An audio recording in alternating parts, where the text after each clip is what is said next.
et parce que j'ai jamais vécu le confinement. Parce que ça, là, c'est pas un couvre-feu, c'est un confinement de la night. C'est un confinement de nuit. Mais de jour comme de nuit, hein. Certains qui le vivent. Moi, je peux pas le vivre. Parce que je vais pas le vivre. Donc, c'est pas à moi qu'il faut poser la question. Ah oui, mais là, on est interdépendants. C'est-à-dire que si j'ose sortir la nuit, peut-être que je verrai personne. Alors, je sais pas pourquoi je sortirais. Pour vous montrer des choses de nuit, mais il n'y aura pas grand-chose à voir. On va voir. Je sais pas. Faire mes vidéos de chez moi. Non, mais je fais pas des vidéos à 21h, moi. Couvre-feu, c'est 21h. Avant 21h, on est là. 3 000 € la journée de prise en charge en réa. Comment le patient ne paye pas sa santé en France. Et vu que l'État est en banqueroute, on évite de soigner. Ah oui. Ah bah, tout à l'heure, il y en a qui l'ont dit.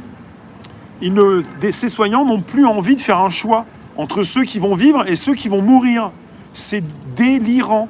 Cette crise permet, même si ces personnes ne le veulent pas, je pourrais plus sortir, oui c'est ça. Ces crises permettent, même si ces personnes ne le souhaitent pas, de faire un choix. Elles n'ont pas envie d'en faire, mais elles doivent choisir entre ceux qui vont mourir et ceux qui ne vont pas mourir, parce qu'ils n'ont pas forcément le matériel nécessaire. Et depuis le mois de mars, qu'est-ce qu'a fait l'État? Parce qu'il n'y a pas de pognon. C'est comme avec un clochard ou un SDF, tu lui dis t'as pas d'argent. Pourquoi tu lui dis ça? Parce que tu veux pas lui en donner. C'est pas parce que t'as pas d'argent. L'argent, tu peux en prendre. L'argent, tu peux faire. Tu demandes à une banque. Elle peut te faire une ligne de crédit. Il faut que tu rembourses. C'est une ligne de crédit. Tu appuies sur le bouton entrée. Il n'y a pas d'argent parce que tu veux pas en donner. Et quelque part, on va te dire, on pouvait pas me remettre des lits, il n'y a pas d'argent. Mais bien sûr, ce sont des foutaises. Salut Colette. Quand on dit qu'il n'y a pas d'argent, l'argent c'est un symbole. Il y a des personnes derrière l'argent. Il y a des personnes qui sont de bonne volonté, qui voudraient continuer de travailler, qui voudraient. Il faut donner envie à tous ceux qui n'ont plus envie, même envie d'avoir envie d'aller travailler à l'hôpital. Il y a une époque, c'était donc avec une grande fierté qu'ils allaient travailler à l'hôpital. Maintenant, ils n'ont pas honte, mais ils me l'ont dit, et c'est terrifiant. Ils n'ont plus le temps, de moins en moins de temps, de s'occuper des patients. C'est-à-dire, ça devient inhumain. Ils ont parlé d'inhumanité, ça devient inhumain. Et vous allez après dire, mais c'est quoi ces personnes? Il n'y a pas d'empathie, mais elles n'ont pas le temps. Elles sont obligées de s'occuper de beaucoup plus de personnes que d'habitude. C'est pas l'argent qui les fait travailler dans les hôpitaux. C'est vrai, Letty, c'est pas l'argent qui les a fait venir. Mais quelque part, il y a un type qui me l'a dit, il a raison de le dire, parce qu'il y en a beaucoup des fois aussi qui dérapent et qui vont dire, mais t'étais pas venu pour l'argent, tu fermes ta bouche. Non, on est parti avec des personnes qui s'expriment, elles ont le droit de le faire et c'est très important. Parce que quelque part, il en va de la santé de tous les Français.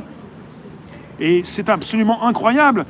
J'ai participé, et je réponds à Borne, j'ai participé à une manifestation où tout le monde se fout de tout le monde, chacun dans son camp. Et il y en a bien qui a dit, où sont tous ces Français qui nous applaudissaient à 20h? Les Français s'en foutent. Vous vous foutez de votre santé. Vous allez tous mourir. Vous vieillissez tous. Vous allez avoir besoin d'un hôpital. Vous allez devoir aller à l'hôpital. Vous allez devoir payer. Et si vous n'avez pas d'argent, et si vous n'avez pas beaucoup d'argent, vous allez devoir attendre. Et en France, vous devez attendre pour vous faire soigner. C'est terrifiant. Ce qui se passe, c'est que chacun est divisé. Et quand vous avez des personnes qui tapent sur la CGT, moi je dis bravo, bravo, au plus haut niveau. Vous avez réussi votre boulot. Tout le monde est divisé. Si tout le monde se rentre dedans par rapport à des étiquettes, vous êtes des nigauds. Il ne s'agit pas d'aller taper sur une banderole. Évidemment, il y avait les syndicats. Et alors, peu importe. Au-delà des syndicats, des étiquettes, vous avez des personnes qui travaillent dans des hôpitaux. Quand vous allez vous faire soigner, vous ne demandez pas si le type il est CGT. C'est pas possible. Tu dis, ah, CGT, non, non. Ah, Sud, d'accord, tu peux. CGT, non, non, je veux pas que tu me touches. Mais ça va pas bien. La division, elle fonctionne, vous êtes des pantins. Quand vous réagissez avec votre ressenti, un peu de réflexion, s'il vous plaît. C'est délirant, la division, ceux qui la proposent. En ce moment, vous avez, je vous le répète, il y a eu à 14h un débrief, un ministère de la Santé qui s'est exprimé, qui se foutait radicalement de ce qui se passait autour de son ministère. Ces manifestants, donc, étaient autour du ministère. Ils s'en foutaient radicalement. Ça ne l'a pas empêché de faire sa déclaration à 14h. Pourquoi? Parce que la CGT n'a pas voulu signer le Ségur de la santé. Je ne sais plus trop ce qu'il y a dans ce sac-là du Ségur, mais la CGT est aux ordres de l'État. Elle ne s'y oppose qu'en apparence. Ouais, en tout cas, moi, je vous montre ce que j'ai vu. C'est passé à la télévision, j'étais avec eux. Et vous vous axez toujours sur le côté rouge. Vous êtes des taureaux ou quoi? Vous avez vu une affichette et vous êtes dedans, quoi. Bon, je respire un peu.